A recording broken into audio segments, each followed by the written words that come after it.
I'm Jordan Poole from the University of Michigan Basketball. You are watching TR Sports. Please enjoy.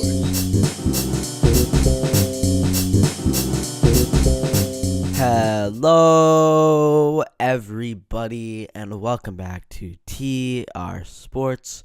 I'm your host, Toby, and we are back for episode 6 of the podcast today.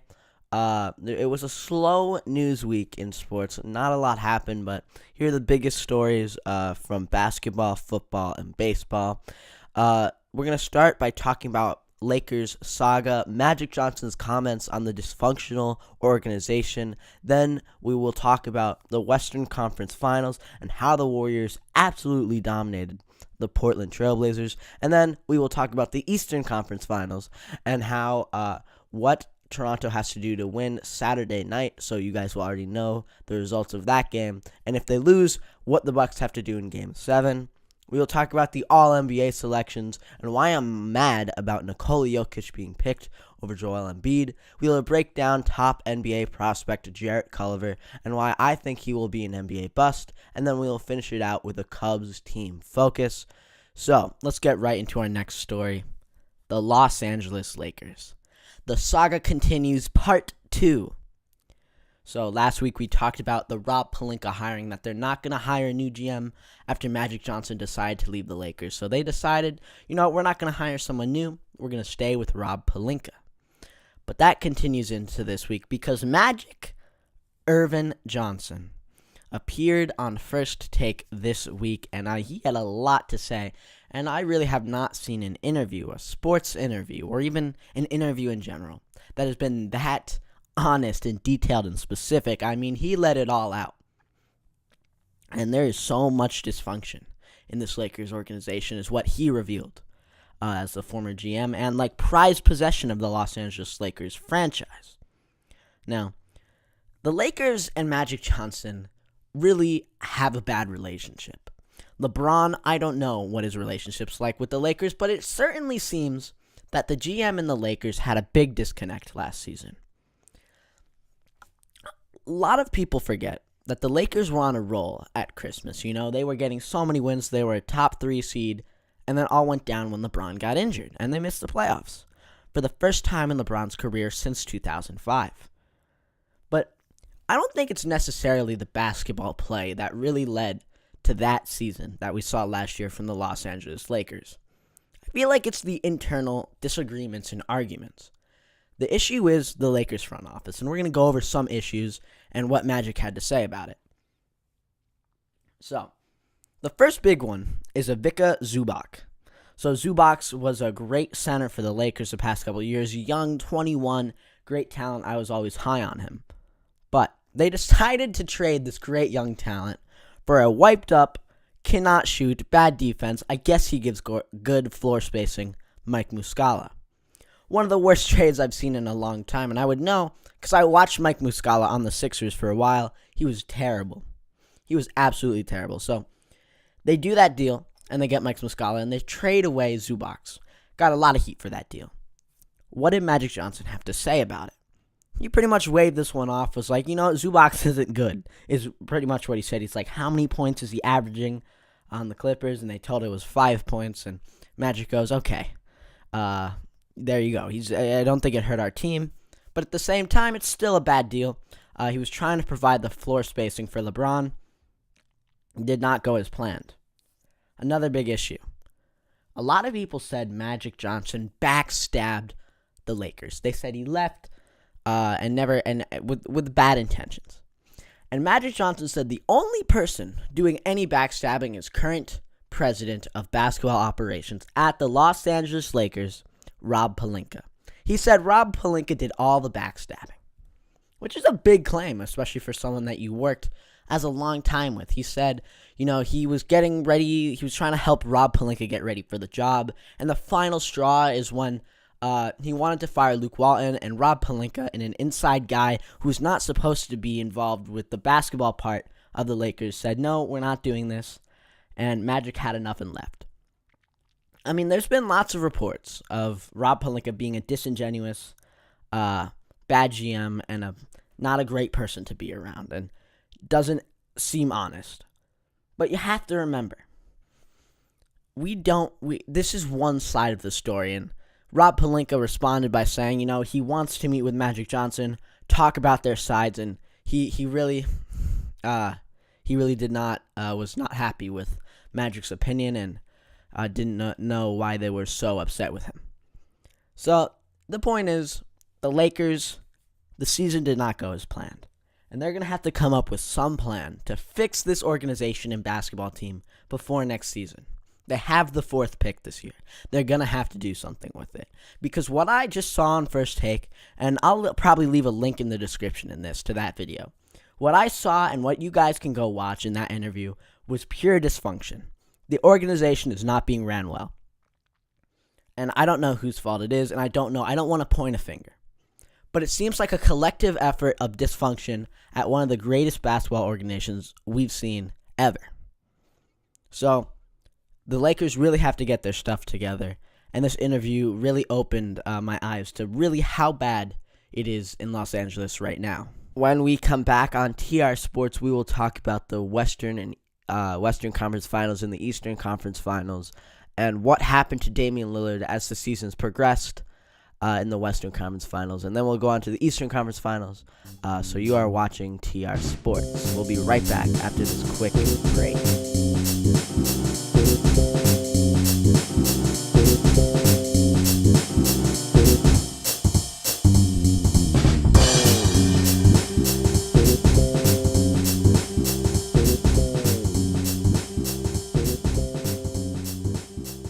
Welcome back to TR Sports. It is time to go to basketball games. We are done talking about the Lakers and basketball news for a team that didn't even make the playoffs. It is time to talk about the Western Conference Finals. And what a series this was for the Golden State Warriors. There were 3 straight games in this series where the Portland Trail Blazers led by 15 points. The Warriors came back in every one of those games, and the Warriors swept the series 4-0 without Kevin Durant. It was really a remarkable thing to watch because it was the first sweep we've seen from the Warriors this whole postseason. And we saw a team that was prepared to face anybody, that can beat anybody without one of the best players in the NBA. I mean, the team, you cannot get better than this Warriors team. Klay Thompson, Steph Curry, and Draymond. Draymond steps up his defense in this series. Steph Curry starts dropping 30-point games like nobody's business. Damian Lillard cannot do his thing against Steph Curry. He was not able to get points like he was in a series in OKC.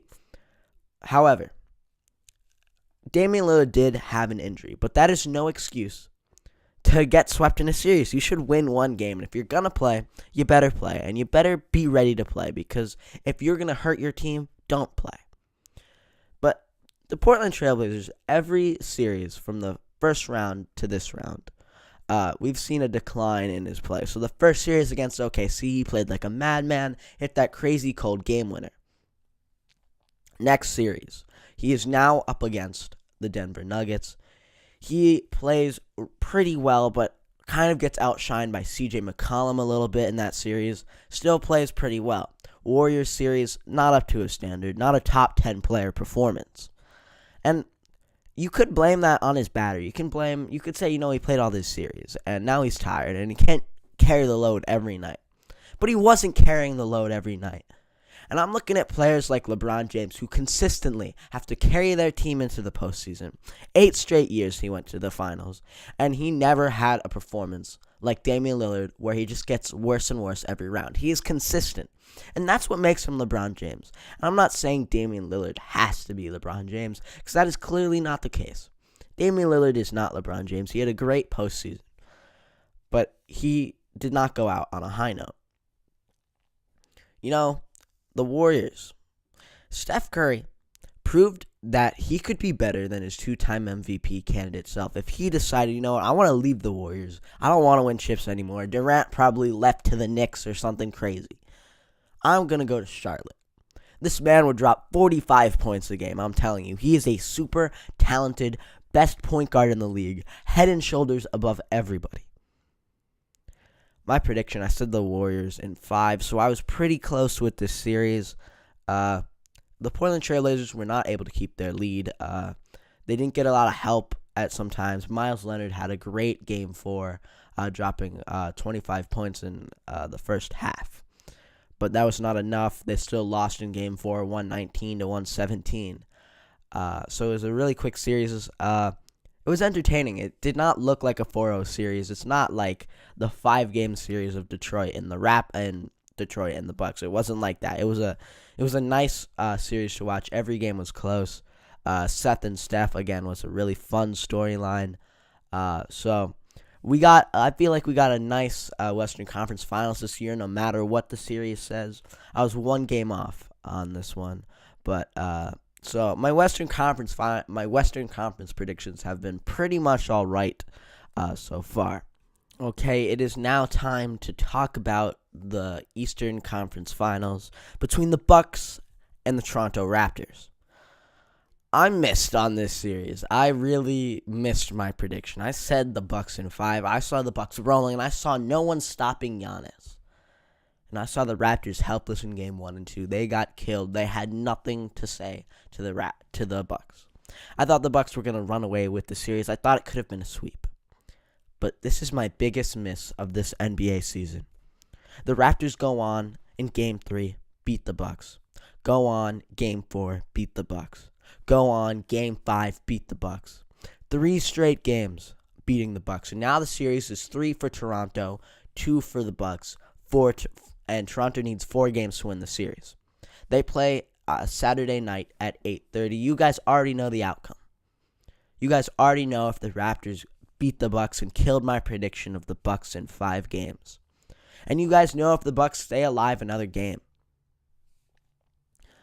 Now, what I think the Bucks have to do to beat the Toronto Raptors in this series and win 2 more games. Chris Middleton.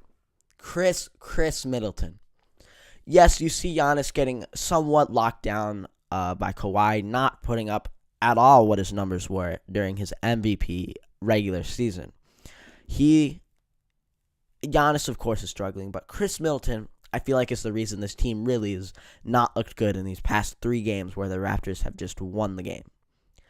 I feel like Chris Middleton is not putting up all-star numbers, is not even the numbers, not putting up all-star play. If you watch some of the games, you can see Chris Middleton does not look like an all-star. He's not playing like he was in the regular season. And that's an issue. When your team is built off of really 2 stars, which is Chris Middleton and Giannis. And Chris Middleton is one of those players who, during the regular season, everyone was raving about and saying he was underrated and deserved an all-star appearance, and people were fanboying over Chris Middleton. But he's kind of getting exposed in the playoffs. It's not just him. There's other people on the Bucks that I feel like have to step up. I don't know where Nikola Mirotic has been. He has not put up. He just not done what I expected for him to do for this Bucks team. And Giannis. Let's look at in his 100 possessions. So here's Giannis's numbers in 100 possessions against some defenders. Against Joel Embiid, which is the highest for Kawhi, it's 51 points per 100 possessions. That is a crazy stat. You don't see that. But against Kawhi Leonard, Giannis Antetokounmpo puts up 15.9 points per game. Points per 100 possession. 15.9 against Kawhi, 51 against Joel Embiid. That is a big difference. And the next closest to Kawhi's defending is Blake Griffin with 30.9 per 100 possessions. When Blake Griffin guards Kawhi Leonard, he scores 30.9 points. When he's against Kawhi Leonard, Giannis Antetokounmpo scores 15.9. I think I messed up my words there. My bad, guys. I meant Blake Griffin. When Blake Griffin guards Giannis, Giannis scores 30 points. But when Kawhi guards Giannis, it is 15.9. And when Joel Embiid guards Giannis, it is 50 points. 51 points. My bad. I kind of messed that wording up. But the point is, Giannis has been dominating every defender this year. But when it comes to one of the best defenders in the league, 2-time Defensive Player of the Year, Kawhi Leonard, when Kawhi Leonard is faced with the challenge of facing the unstoppable force that is Giannis Antetokounmpo, that was crowned Superman by Shaq, he is able to shut him down like nobody else in the league. And Kawhi Leonard has really proved something this postseason, and many people are saying Kawhi is the best in the league. He's not.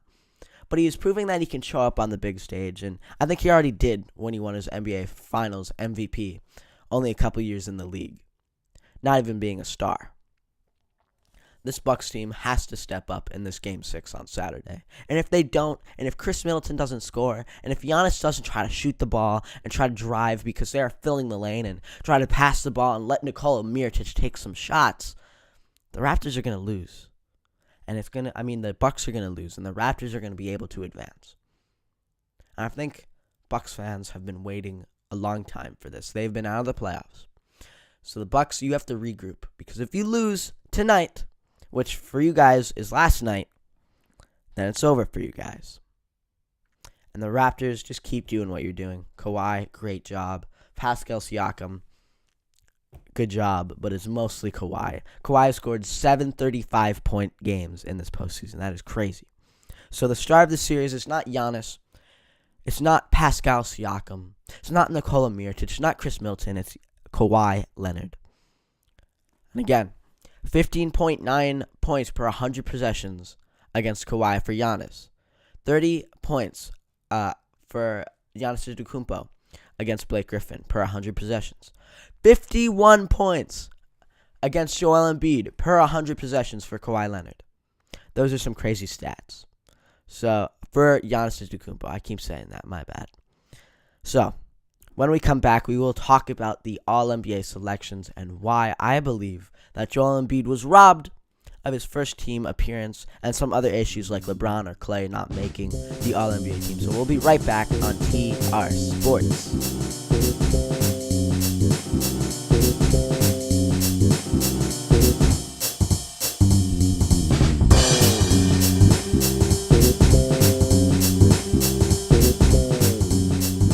All-NBA selections. A vital part of determining how great someone is in their career, determining the legacy and greatness of a legend. That's why I am mad. And I am mad because Nikola Jokic made All-NBA first team over Joel Embiid. I don't get it. I don't get the hype around Nikola Jokic. He's a good big man. He's a top 3 in the league and certainly should have made All-NBA second team. But Embiid was an MVP candidate this year at one point. In the midpoint of the season, Embiid was an MVP candidate. Nikola Jokic's name was never mentioned in the conversation with Embiid. It should not be mentioned in the conversation with Embiid. This is the second time in Embiid's career he's been robbed of an award. First time is when he should have won MVP when he averaged 20 points a game in his rookie year in a little over 30 games. Instead, it went to Malcolm Brogdon, who had averaged way less than 20 points and played more games. It's the second time in Embiid's career he has been robbed of a huge legacy stat. This is why you cannot judge a player by statistics, because incidents like Embiid getting robbed of Rookie of the Year or Nikola Jokic being placed over Embiid only if he has a couple more assists, less rebounds, less blocks, less points, and is a liability defensively.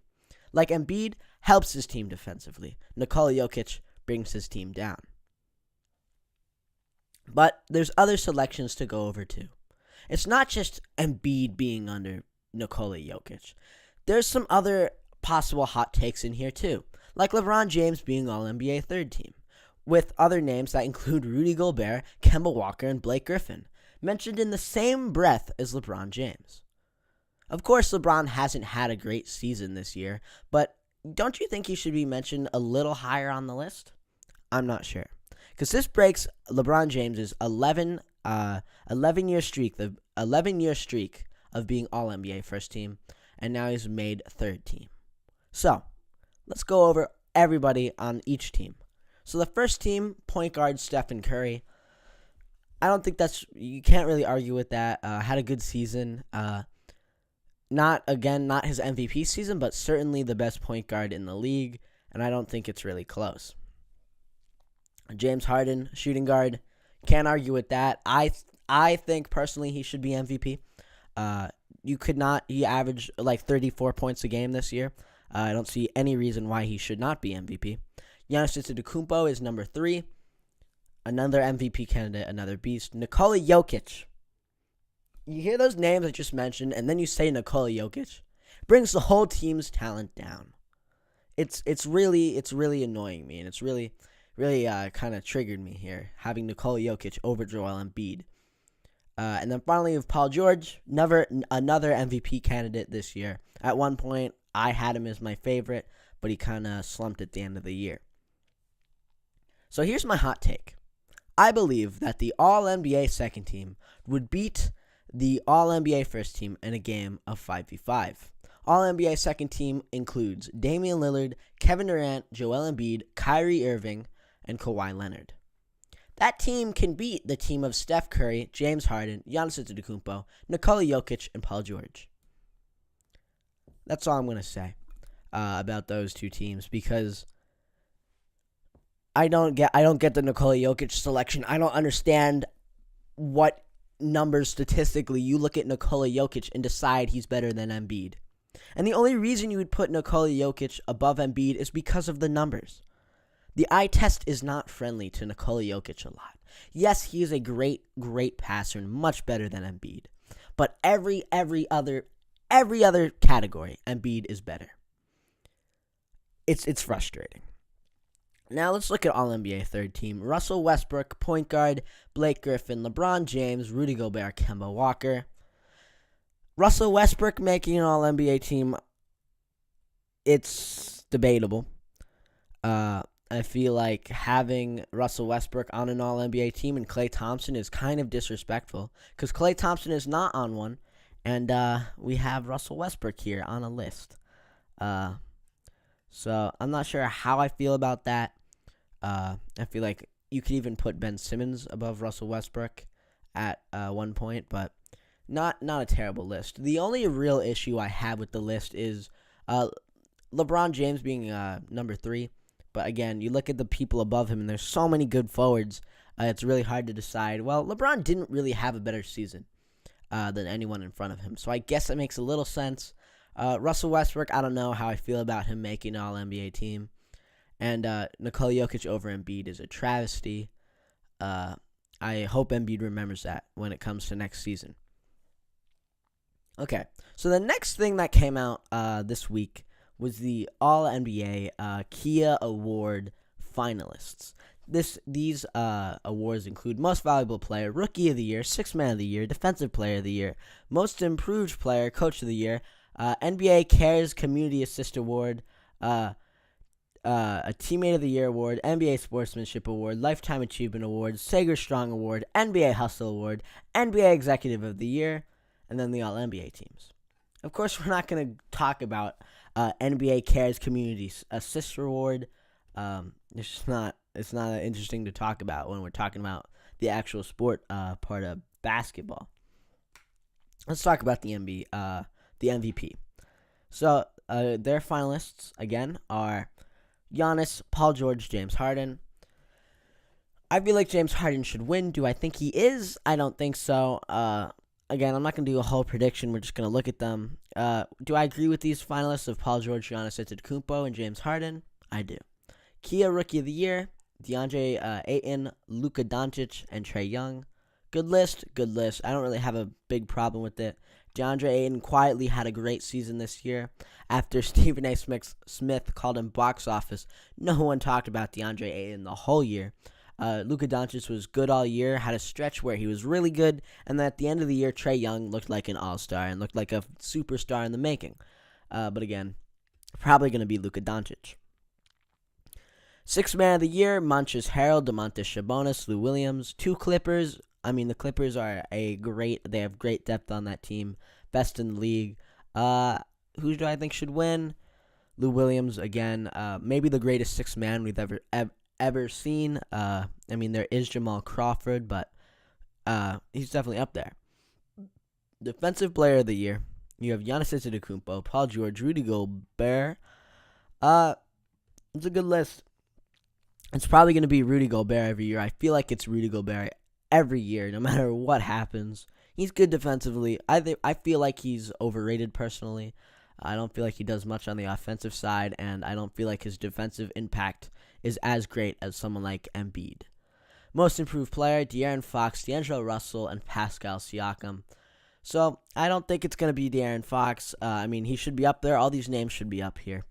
Not De'Aaron Fox. I'm probably going to be, I don't know. It's really a toss-up between Pascal Siakam and D'Angelo Russell. That should actually be a fun one to watch who can win. If I were to pick, I'd say D'Angelo Russell. More consistent throughout the year. Coach of the Year, Mike Budenholzer, Mike Malone, Doc Rivers. A lot of people would give it to Budenholzer, but I'm going to give it to Doc Rivers. He's probably not going to win, but personally, I believe he deserves it. And then you have all these sportsmanship awards. It's always fun looking at some of these lists. Lifetime Achievement Award is up to Magic Johnson and Larry Bird. And there's one Saga Strong candidate, Robin Roberts. Again, I don't know too much about those awards. And they came out with all defensive team votes. And, Rudy Gobert, Paul George, Giannis Antetokounmpo, Marcus Smart, Eric Bledsoe's first team. So that's your All-NBA first team. Ben Simmons, I feel like he's a great defender. Only gets 2 votes for defensive team. Clearly shows that he's underrated on that side of the ball. But if the full NBA award show that they started doing 2 years ago will be on the 3rd annual, would be on TNT on June 24th. So I'll definitely, when we come closer to that, I'll give my full predictions. We'll do a full structured segment on detailing, every player who was nominated, who I think will win, and who I think should win. But this was just a first look at some of the NBA awards. When we come back, we will talk about Jarrett Culver and why I think he's going to be an NBA bust. We're going to break him down and some issues with him and the good parts and everything, and who I think he'll be a best fit with if he does go top 10 in the draft. So we'll be right back with TR Sports.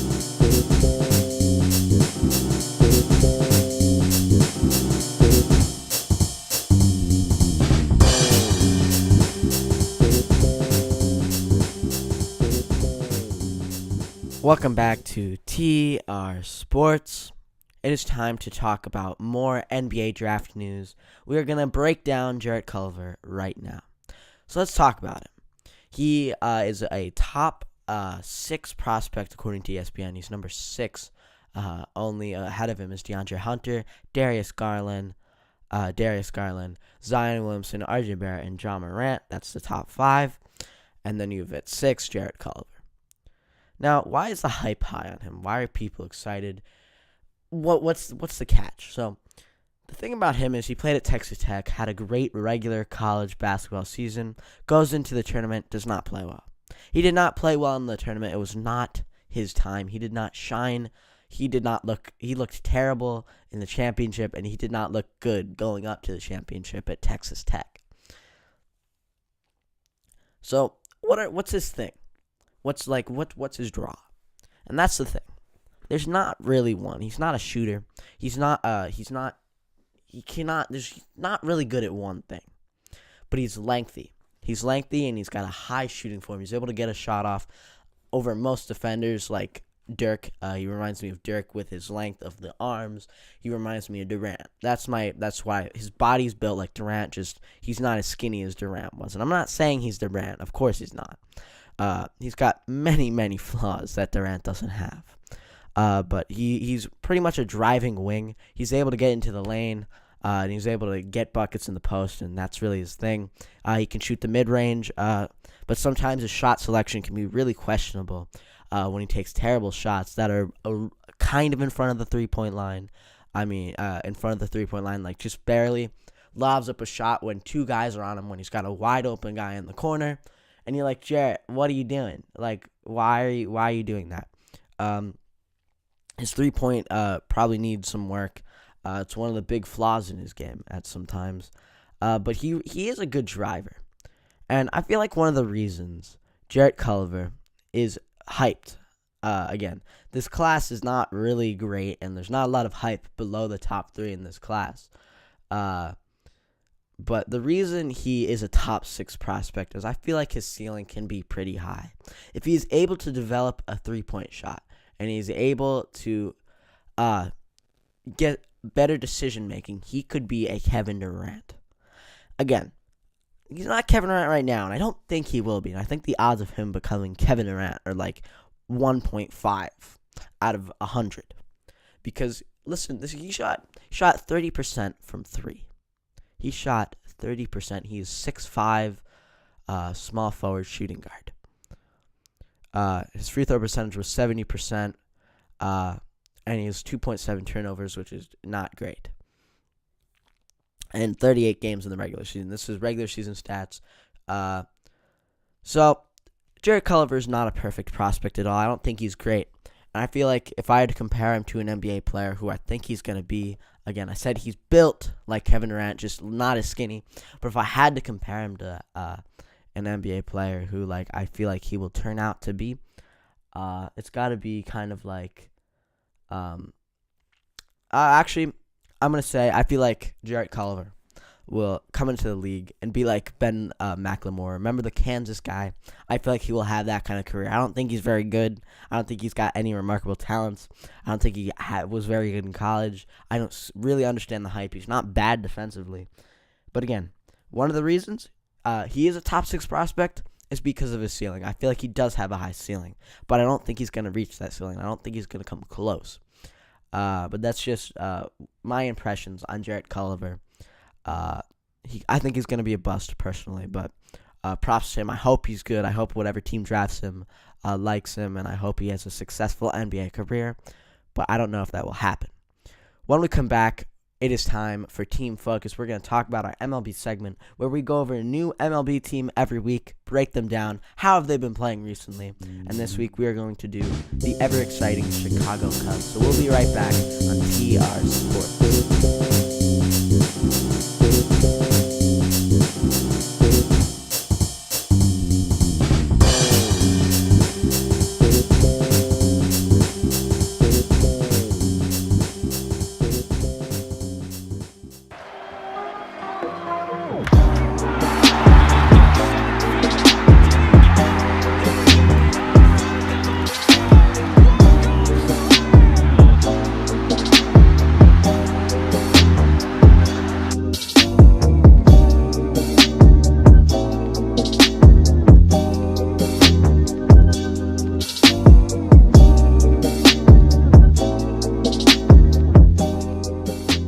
Welcome back to TR Sports, and you heard that intro. You know what time that means. That means it is time for Team Focus, and today we're looking over one of the best teams in baseball, in my opinion, one of the best teams in the NL, and maybe the best team in the NL, the Chicago Cubs. This team won the 2015 World Series, and ever since then, they've been good. They've been really good. They haven't made the World Series since, but they did go to the CS, and I think last year they were in the DS. How have they been playing in their last 10 games? Not great, not really good at all. 4-6 they've been in their last 10 games. We always look at that stat on Team Focus, but they're 29-20, which is certainly really good. Only slightly worse than a team like the Dodgers. And it's a better winning percentage than the Phillies, even though the Phillies have one more win, but they have one more loss. So that's why that's how percentages work. So what's happened with this team since 2015? And I'm going to tell you. So Chris Bryant, in years after the World Series, really slowed down. Had a terrible year last year with injury. Had to go down to AAA and recover.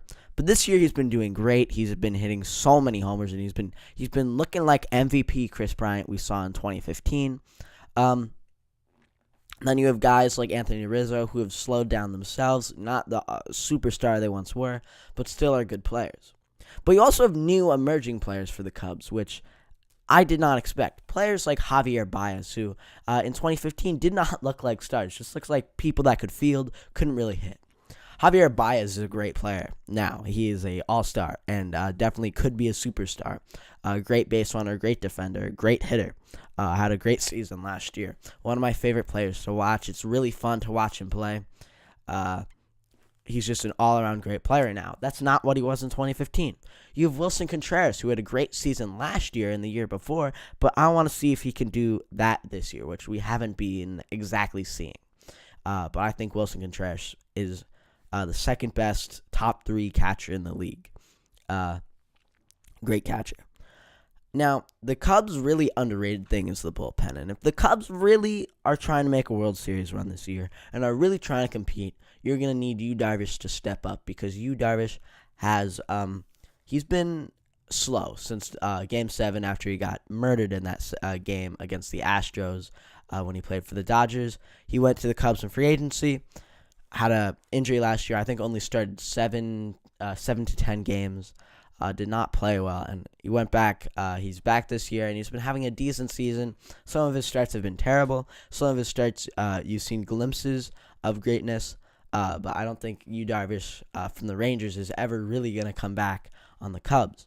Cole Hamels, not washed up somehow yet. Did not look good on Texas. I thought he was done. Again, went to the Cubs, and now he looks like a all-star catcher again. Not an all-star catcher, but a great catcher.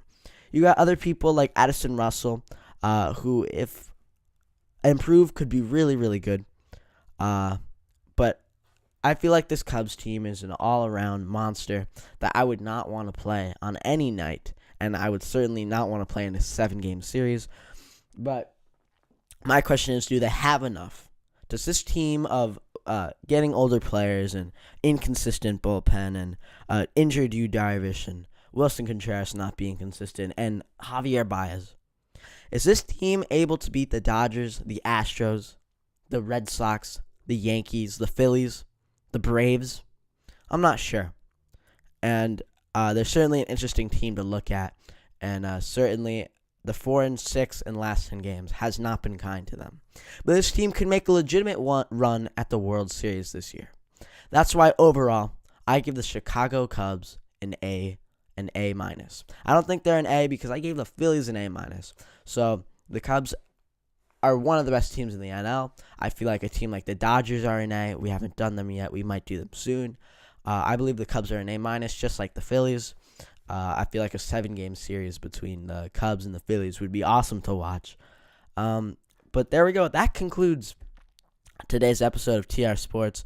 And this comes out on Memorial Day weekend, so I just want to take a moment to thank all the soldiers and all the people that have fought for this country. I thank you, because sometimes you just have to look at the bigger picture. We wouldn't have sports. We wouldn't have this podcast if America and the people that protect us didn't exist, because we really have to thank them for what we have. So that's today's episode of TR Sports. Again, trying to build the audience, trying to branch out, trying to do a bunch of things. And I'm trying to improve the quality of the podcast as every episode. So I've put a lot of work into this one. So enjoy your extra day off for school. Whatever you guys have, enjoy it, because I certainly will. So this is Toby, and you guys are watching TR Sports. And I will see you guys all later. And I'll see you guys around. Bye.